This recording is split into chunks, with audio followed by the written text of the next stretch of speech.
বাবা মায়ের মতো মূল্যবান সম্পদ পৃথিবীতে আর নেই। আসসালামু আলাইকুম। আশা করি আল্লাহর রহমতে সবাই ভালো আছেন। আমিও আল্লাহর রহমতে ভালো আছি। বাবা মা প্রত্যেক সন্তানের জন্য মূল্যবান সম্পদ। যে সম্পদ একবার হারিয়ে গেলে আর পাওয়া যাবে না। বাবা মা কখনো সন্তানের বোঝা নয়।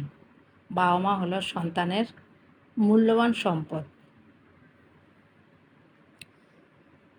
আমার বাবা যখন অসুস্থ হয়ে হসপিটালে ভর্তি হয়েছিল, তখন আমার কাছে মনে হয়েছিল পুরো পৃথিবীটা অন্ধকার। আমার কাছে মনে হয় যে কোনো ভালো কথাও ভালো মনে হতো না, মানে অসহ্য লাগতো। মনে হতো যে আর কখনো ফোন করে জিজ্ঞেস করবে না যে আমি কেমন আছি, আর কখনো আর বাসায় আসবে না। বট বৃক্ষের মতো ছায়া হলো বাবা। এ বাবাকে মনে হয় হারিয়ে ফেলবো, আর কখনো ফিরে পাবো না। মনের ভিতর সার্বক্ষণিক এই চিন্তা ঘুরপাক খেত। যখন সবার দয়ায় আল্লাহর রহমতে সুস্থ হলো, আমার কাছে মনে হলো যে আমি আবার হারিয়ে যাওয়া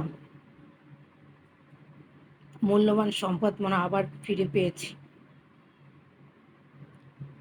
তাই আমাদের প্রত্যেকেই বাবা মায়ের যত্ন নিতে হবে, পরে যাতে আফসোস করতে না হয়। মা দেখা যায় অসুস্থ হলে সার্বক্ষণিক পাশে থাকে।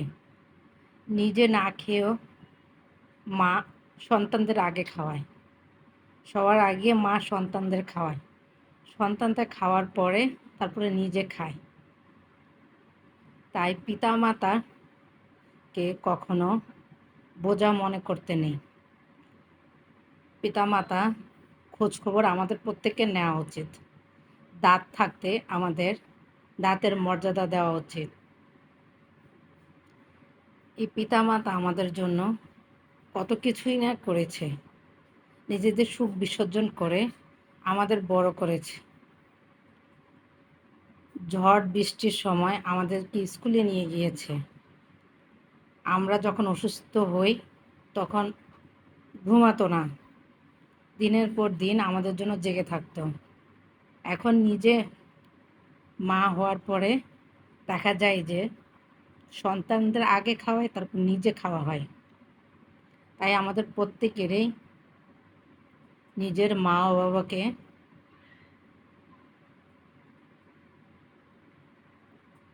প্রায়োরিটি দেওয়া উচিত। কখনো মা বাবাকে অবহেলা করা উচিত না। মা বাবা যখন যা বলবো তা সঙ্গে সঙ্গে করার চেষ্টা করব। আমার ভিডিওটা ধৈর্য ধরে দেখার জন্য সকলকে অসংখ্য ধন্যবাদ। সবাই ভালো থাকবেন। আমার জন্য দোয়া করবেন, আমার মা বাবার জন্য দোয়া করবেন, পৃথিবীর সকল মা বাবার জন্য দোয়া করবেন। পৃথিবীর সকল মা বাবার জন্য আমার অনেক অনেক শ্রদ্ধা ও ভক্তি। আসসালামু আলাইকুম। আল্লাহ হাফেজ।